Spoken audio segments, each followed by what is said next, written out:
Yau saki sungkem ono kersanipun kakang banget panari-manipun kakang diajeng pangestunipun kakang bali tampan anut diajeng Dewi Maryam kula ngestokaken dawuh Kanjeng Paran kula ngatur keparing kula badhe nyuwun prisa dene paduka rawuh wonten papan patulungan kula menika singan kados pundi Kanjeng Paran garwanipun kakang diajeng sejatipun kakang prapta menyang papan pagundungan di calon garwatu si Dewi Maryam sejatipun kakang iki kepingin nambani kakangipun kakang marang Siati yo kabeh iku mau ing merga saka gedhe katresnanipun kakang tumrap Suroyayi akan dawuh Kang Mas semangka mugi Kang Rayu bisa mengkepareng nampi sih pangeran dene paduka sampun kepareng rawuh wonten papan katulungan kula Kanjeng Paran lajeng calon garwanipun kakang iya sapa papanipun kakang dina iki pun kakang kepingin kecaketan marang Siati kula sumanggaken Kanjeng Paran akan Kanjeng Paran kakang Mas Yusuf ucap nalika samono Senarang Yusuf nyemurupi dateng sariranipun Dewi Maryam kaget sering penggalih karana wadaranipun sampun sawetawis ageng nelaken kalamun Dewi Maryam sampun kepareng wewek waja mekaten cipta ora rengganing pangandikan diajeng garwane calon garwanipun kakang kula wonten dawuh Kanjeng Paran menggon disita sawisipun kakang nyepakake marang Siati iki kok gedhe temen Pratondo kalamun Siati iku wis wewek waja saiki aku tak takon karo kowe terus tingkah apa sing kok tindakake selawasipun kakang sesambungan marang Siati pun kakang durung tau tapi saresmi marang kowe Yayi marang dene kowe wis ngantuk semono gedene ora coba anggonmu ngantuk kuwi karo priya saka ngendi sapa jenengane diajeng ayo wangsulan aja mingkendel wae kowe kudu wangsulan diajeng kowe ngantuk kuwi merga saka pakartine sapa ya gandeng kowe tak jak ngomong wis ora gelem mangsuli marang pun kakang dina iki pun kakang kepengin lunga saka papan kene lan pun kakang bakal tondo marang Siati Yayi Dewi Maryam. Wiwit dina iki pun kakang bakal megop katresnanipun kakang marang si Abdi.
Surem dewanggara tingken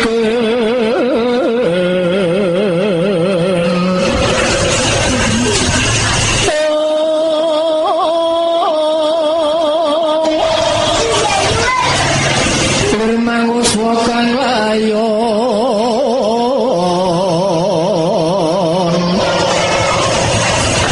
Raka sanggone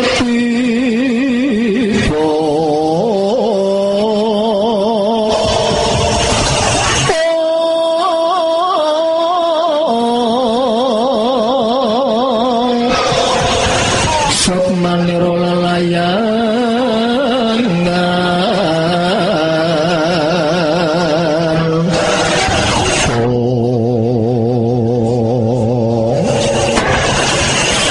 tali sikit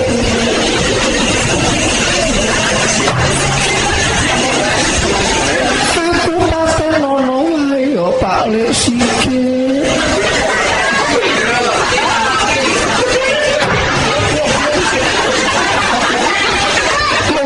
bisa toh aku gitu cakal manusia ora kulino mateni wong nyuwun sewu Dorayu punapa to sababipun dene Dorayu lajeng susah nangis kados mekaten lek sikit aku pengen urip karo kakang Yusuf aku arep mekaning pati wae kok lek aku patenono aku ki patoke ya sithik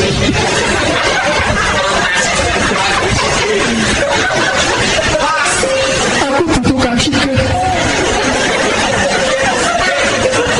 Nini Dewi